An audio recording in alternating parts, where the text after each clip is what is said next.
Ibu mengalami gagal ginjal. Aku gak mau lagi! Bismillah, Assalamualaikum. Ini adalah alur cerita film Demi Sebuah Hati. Film dimulai dengan pernikahan Donna dan Yuda. Malamnya, Donna baru saja membersihkan make up-nya. Kemudian, Yuda berbicara tentang pajak. Mereka bercanda bareng. Selanjutnya, Ibu Yuda membuatkan mereka jamu. Itu adalah jamu baik untuk kesuburan wanita dan laki-laki. Namun, ketika hendak meminum jamu tersebut, Donna pingsan. Yuda melarikan istrinya ke rumah sakit. Jadilah malam pertama mereka di rumah sakit. Dari keterangan dokter, Donna hanya kecapean dan diharuskan minum air putih yang banyak. Di hari berikutnya, Donna sudah pulih.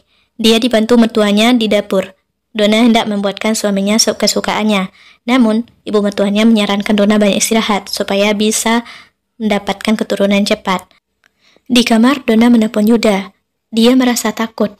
Takut tidak bisa cepat hamil, kemudian mengecewakan Yuda dan ibu mertuanya. Film berlanjut, Yuda sengaja pulang cepat, karena dia tidak sabar pengen makan makanan sup bikinan ibunya. Hal itu membuat Donna sensitif. Donna buru-buru pergi ke kamar. Setelah Donna pergi ke kamar, ibu Yuda menasihati Yuda untuk berhati-hati ketika bicara depan Donna, takutnya Donna tersinggung.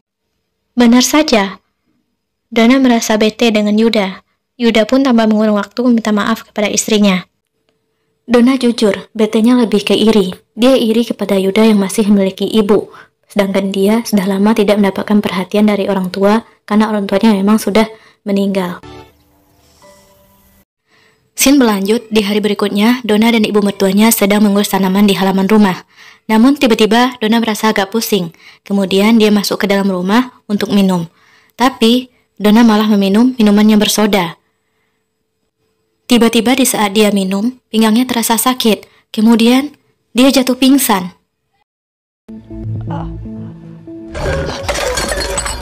Mendengar suara yang keras, ibu mertua Donna kaget dan lari masuk ke rumah. Dia melihat Donna sudah terjatuh. Lagi-lagi Donna dilarikan ke rumah sakit. Sesadarnya Donna, suaminya sudah ada di sampingnya. Kemudian, dokter juga masuk ke dalam ruangan tersebut. Sebelum menyampaikan hasil pemeriksaan, dokter bertanya apakah sebelumnya Donna memiliki riwayat penyakit atau Donna susah minum air putih. Suaminya mengakui Donna sulit sekali minum air putih. Kemudian dokter menyampaikan hasil pemeriksaannya. Donna mengidap penyakit gagal ginjal dan harus cuci darah. Mendengar kenyataan pahit ini, Donna dan suaminya shock.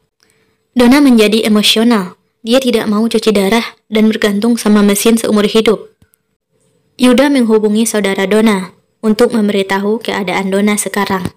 Namun karena kondisi dan jarak, saudara Donna tidak bisa datang menjenguk Donna. Scene berlanjut, sesampainya di rumah, Donna langsung masuk kamar. Dia masih tidak mau cuci darah, karena dia mau berikhtiar dengan alternatif lain. Ibu Yuda memahami perasaan Donna. Itu adalah hal yang berat untuknya. Tengah malam saat semua orang sudah tidur, Donna mengamuk. Dia membuang semua minuman bersoda. Seisi rumah menjadi kaget dan bangun. Donna protes pada Tuhan. Dia berkata menyesal. Dia histeris sampai pingsan. Scene berlanjut ketika sadar, Donna berkata dia tidak mau cuci darah. Suaminya mencoba menenangkannya. Scene berlanjut esoknya ketika berkebun dengan ibu mertuanya. Ibu mertuanya bercerita setiap tanaman itu harus memiliki nutrisi yang cukup. Apalagi induk dari tanaman. Begitupun dengan manusia.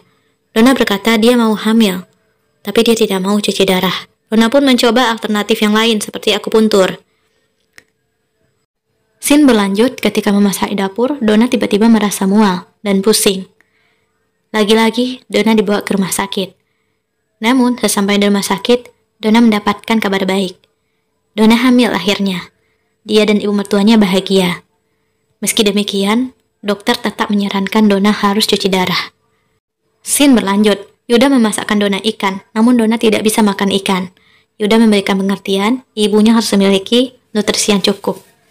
Yuda memberikan pelayanan terbaik untuk istrinya, tempat duduk, makanan, dan lain-lain. Kali ini, Yuda mendapatkan tugas keluar kota, dan itu membuatnya sebenarnya sedikit ragu untuk pergi. Dia takut meninggalkan Donna. Seperginya suaminya, Donna mulai mencari informasi tentang gagal ginjal dan kehamilan. Ternyata, Orang gagal ginjal harus menghindari kehamilan. Hal itu membuat Donna sedih. Scene berlanjut, malamnya Donna menelpon suaminya. Dia menyampaikan rasa khawatir dan takut. Takut kalau suaminya akan mencari yang lain ketika dia nggak cantik lagi. Suaminya menghibur Donna dan mengatakan dia akan mencintai Donna dalam kondisi apapun. Waktu mereka teleponan, tiba-tiba Donna merasa sesak dan pingsan. Untuk kesekian kalinya, Donna dilarikan ke rumah sakit. Yuda pulang lebih awal dari yang seharusnya. Kali ini pilihannya benar-benar sulit.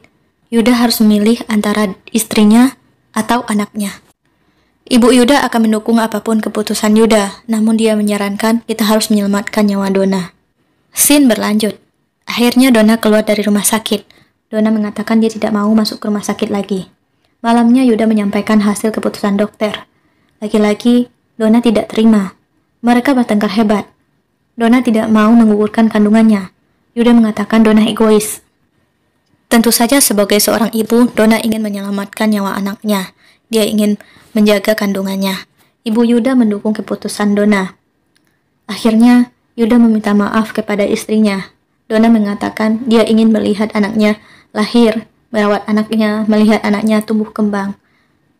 Yuda mengerti perasaan Donna. Mereka pun akhirnya melakukan ikhtiar dengan segala macam. Yuda merawat istrinya dengan sebaik-baiknya. Donna pun sangat berterima kasih kepada ibu mertuanya. Hari yang ditunggu-tunggu pun datang. Donna melahirkan. Yuda selalu ada di sampingnya. Akhirnya, anak mereka lahir dengan perjuangan yang tidak mudah. Donna bahagia, begitupun dengan Yuda. Perjuangan Donna mirip dengan salmon yang melawan arus yang sangat besar demi bisa bertelur. Usai melahirkan, Donna memutuskan untuk rutin cuci darah. Yuda selalu mendampinginya. Film ini diangkat dari kisah nyata, tidak ada perjuangan yang mudah. Semoga mengambil hikmah. Assalamualaikum.